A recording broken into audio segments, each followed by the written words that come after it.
Anak saya tiap malam kok grok-grok dok, tiap nyusu grok-grok, habis nangis grok-grok. Ini kenapa ya? Kenapa bayi-bayi itu gampang banget grok-grok? Apa dia pilek? Oke, jadi gini, memang pertanyaan ngomongin tentang grok-grok itu lumayan sering ya. Ya, biasanya datangnya seminggu, 2 minggu, sebulan, ada yang 4 bulan, 5 bulan. Kok anak saya pilek terus dok? Habis nyusu pilek, habis minum nyusu pilek, habis bangun tidur pilek, bunyi grok-grok. Tapi anaknya kok kayaknya fine-fine aja gitu. Anaknya kayaknya nggak ada sesek-seseknya, anaknya tetap aktif. Nah, ini mungkin hal yang normal.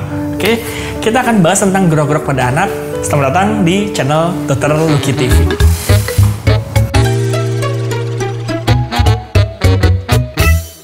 Yes, sebelum kita mulai pembahasan ini supaya makin grow ya kan, YouTube saya makin banyak tuh, diklik aja dulu subscribe-nya biar tahu dan update mengenai ilmu kesehatan anak. Oke, jangan lupa di-subscribe. Oke, sebelum kita mulai, sebenarnya saya mau ngejelasin normalnya dulu nih. Ya, normalnya.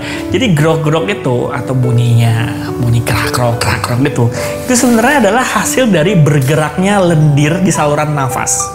Ya, kita bayangin kayak selang gitu ya. Kalau selang airnya banyak mungkin nggak bunyi, tapi kalau air sedikit nih, gedak, serak-serok bunyi. Nah, sama seperti itu.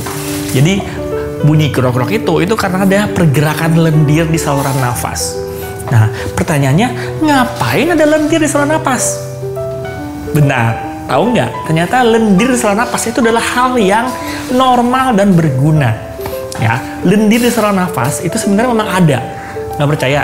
Coba ibu masukin nih, kelingking ibu masukin ke hidung. Basah nggak? Basah. Karena memang ada lendir di saluran nafas. Lendir di saluran nafas ini itu banyak gunanya. Salah satunya adalah menangkap debu. Debu ditangkap supaya nggak masuk ke dalam saluran nafas. Apalagi gunanya, lendir ini digunakan untuk menghangatkan saluran nafas. Jadi sangat normal ada lendir di saluran nafas. Permasalahannya, kalau saluran nafas dewasa, hidung kita, saluran nafas kita tuh agak gede. Ya, jadi kalau lendirnya banyak, baru bunyilah nafas kita, mampet kita. Nah, beda kalau pada bayi, anak di bawah 9 bulan gitu, baru lahir sampai 9 bulan, itu saluran nafasnya kecil. Apa akibatnya? Karena saluran nafasnya kecil, ada lendir sedikit aja, bunyinya heboh, krak-krok gitu. Padahal anaknya biasa aja. Kenapa? Karena saluran nafasnya kecil, ya, lendir sedikit jadi bunyinya heboh. Nah, yang jadi perhatian, kira-kira kenapa nih ada lendir di situ?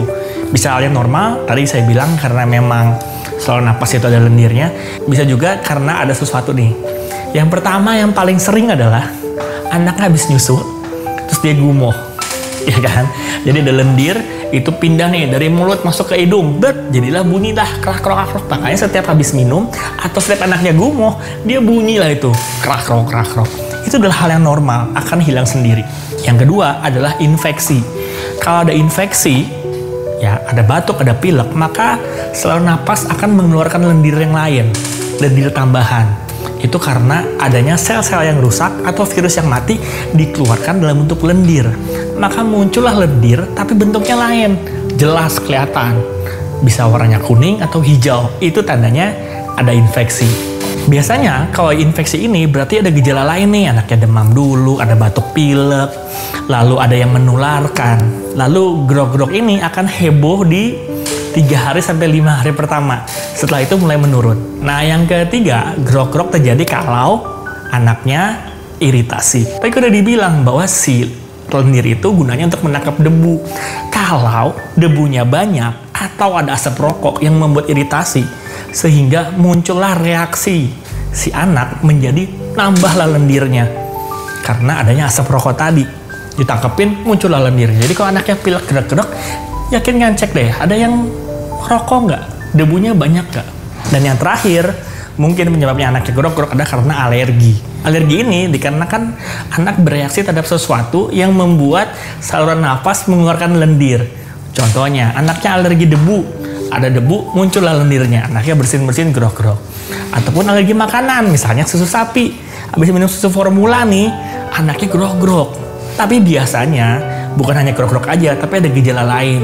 Misalnya merah-merah di pipinya, ya alergi susu sapi. Atau memang ada keluarga yang punya riwayat alergi, bapak ibunya alergi, nah anaknya mungkin alergi susu sapi. Nah, jadi gitu ya. Jadi kalau kita ngomongin tentang grok-grok, itu mungkin normal. Asal anaknya grok-grok, tapi anaknya kayak fine-fine aja, dia tidak terganggu. Tidurnya nyenyak, minumnya oke, nggak ada masalah. Tapi kalau grok-groknya disertai dengan anaknya tidur nggak nyenyak, ada demam, lendirnya warna kuning atau hijau, ataupun ada bahaya lain kayak misalnya sesek, itu mah bukan grok-grok yang normal. Itu harus ketemu dokter anak. Ya, saya kira jelas ya ngomongin tentang grok-grok. Semoga nggak ada pertanyaan lagi tentang masalah grok-grok. Tapi kalau tanda bahaya, ibunya khawatir, silahkan ketemu dokter anak. Oke, sekian dari saya. Terima kasih support dengan channel saya. Jangan lupa di subscribe. Oke, bye.